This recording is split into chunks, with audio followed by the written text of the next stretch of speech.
What is going on, Jet fans? Matt O'Leary back with another video. Today I want to talk about Robert Saleh's press conference and my biggest takeaways from Saleh's press conference. A few things jumped out to me. One, talking about the injury. So again, some potential good injury news on the offensive line. Talking about guys sticking together and Aaron Rodgers getting some action at practice today. All good things. All right, it's time for my Underdog fantasy picks. I got 3 picks this week for Jets Falcons. If you sign up using my link, they are doing a 100% match deposit bonus. Make sure to sign up and get in on the action. We hit a W last week. We're going to try to do it again this week. My first play is Jeremy Ruckert, higher than 8.5 receiving yards. He's had 2 or more catches in each of the Jets' last 2 games. I think he will be utilized enough to get over that mark. Desmond Ridder, higher than 15.5 rushing yards. The Jets always seem to allow quarterbacks to run for a little bit. Not that they have, these crazy numbers, and not that Ridder's a crazy runner, but if he tucks in and runs twice, he probably picks up this number. And I think he does that on Sunday. And then finally, Breece Hall, 4 receptions, higher. This is the Jets offense right now, especially with Tim Boyle. He checks it down a ton. He's had 5 or more catches in each of the last 2 games. So I am riding that. So 3 plays, $10, 3 to win 60. Sign up using my link down below in the description. Okay, so we will start with the injuries. Dwayne Brown is, quote, a possibility for Sunday. He was activated for the last game, did not play, but there's an opportunity for him to be on the field this week. Mekhi Becton also has an opportunity to play this week. I think most are assuming that Becton will be back, but they being the New York Jets and specifically Robert Saleh, have really liked what they've seen from Carter Warren. So rookie Carter Warren's played the last 2 games and has been okay. I'm not going to tell you he's been the best thing ever, but might be worth a longer look. And if my options are Max Mitchell or Carter Warren, at this point, I would probably rather see Carter Warren than I would Max Mitchell. Max Mitchell has not held up very well in pass protection. So what does the New York Jets offensive line look like this week? They could really do a few different things. Wes Schweitzer is someone who is also making his way back, but is it going to be Dwayne Brown at left tackle? I think really the only locks are center Joe Tippmann, Laken Tomlinson, left guard. Other than that, you could have Dwayne Brown, Mekhi Becton, or Carter Warren play left tackle. You could have Max Mitchell, Carter Warren, Mekhi Becton, maybe Dwayne Brown play right tackle. And at right guard, Max Mitchell did kick inside once and play guard. I don't think that's crazy likely. I think Wes Schweitzer is going to come back and play right guard. I think I would probably like to see Becton left tackle, Tomlinson left guard, Joe Tippmann center, Wes Schweitzer right guard, and then Carter Warren at right tackle. I think that would be my personal preference. We'll see if they insert Dwayne Brown back into the lineup. I don't think he looked very good when he was active the first 2 games of the season. Yeah, first 2 against the Chiefs and against the Bills in week 1 and against the Dallas Cowboys in week 2.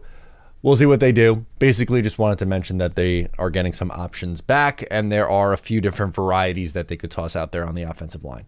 Dalvin Cook is dealing with a shoulder. He is expected to play in this game, but is this finally going to be the game where we get some Izzy Abanikanda?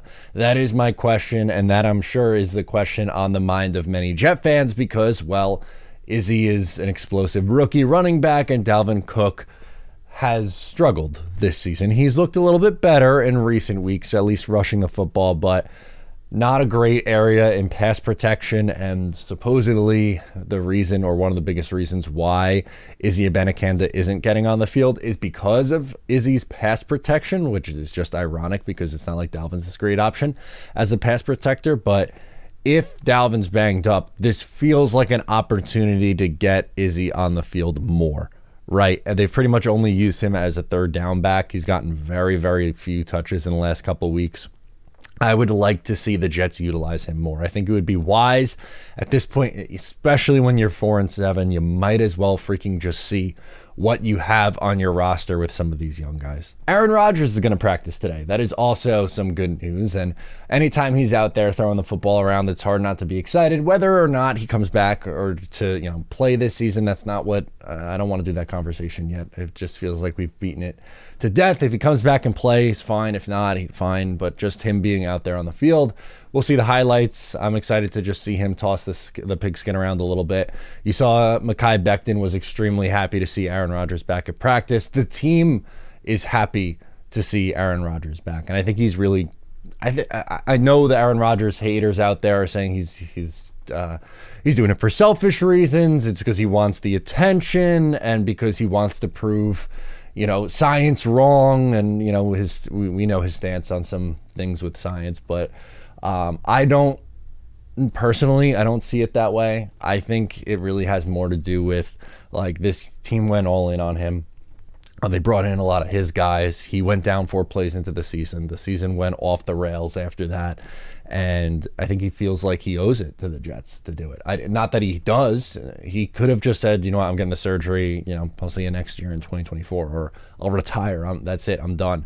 But that's not the case. He's worked extremely, extremely hard, and he stayed around the team. And I think that's a good thing. I think him being around the team is only a good thing. Robert Saleh had an interesting answer about injuries and their impact on this team, especially on the offensive side of the ball. It's a little bit of a long quote, but I'm going to read it to you anyway.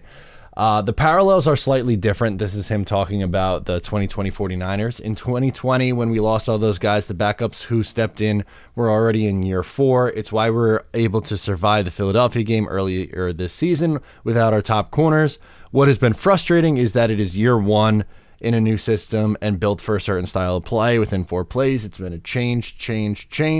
At the end of the day, as coaches, we still have to figure it out. He's talking about the offensive side of the ball. And while I hear you, I understand where you're coming from, the Jets and Jet fans would have totally understood if you had a bad offense. The Jets don't have just a bad offense. They have a historically bad offense. There's a difference. If the Jets were 28th in the NFL in scoring, that is understandable, right? If they were just regular old mediocre to bad, that is fine. They are not that. Again, they are on a historic pace for third down conversions and red zone efficiency. That is really the reason why fans are so frustrated. Once Aaron went down and a backup was going to come in, whether it was Zach or anybody else, any other backup, you knew it wasn't going to be a great offense, but you were just saying, can they do enough for you to survive?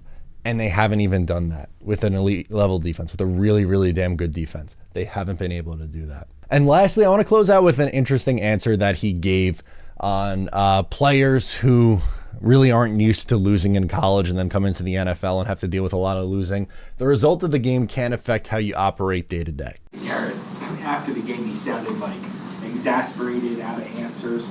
Guys who like that have never lost much in their career, do you worry about, losing them in some regard in terms of the frustration levels, or is that good to see that they're that frustrated? It's good to show, because it shows that they care. It's a good question, but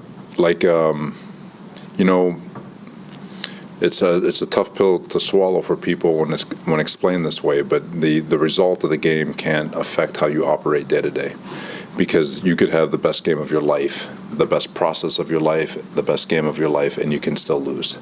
You can have, in Garrett's world, he can run the greatest routes. He can be blocking his tail off and end up with a couple of targets and no catches, even though in his mind, he was running around and just, so, there's things that you have no control over. And it can be frustrating, and that's why people get frustrated. It's not because they're not out there dominating what they got control over. It's because they're not able to gain control over the things that they don't. He's right. I'm sure for the player, we know it as fans. It's extremely frustrating for this team to continue to lose games. And I'm sure this team is really frustrated that they are losing games.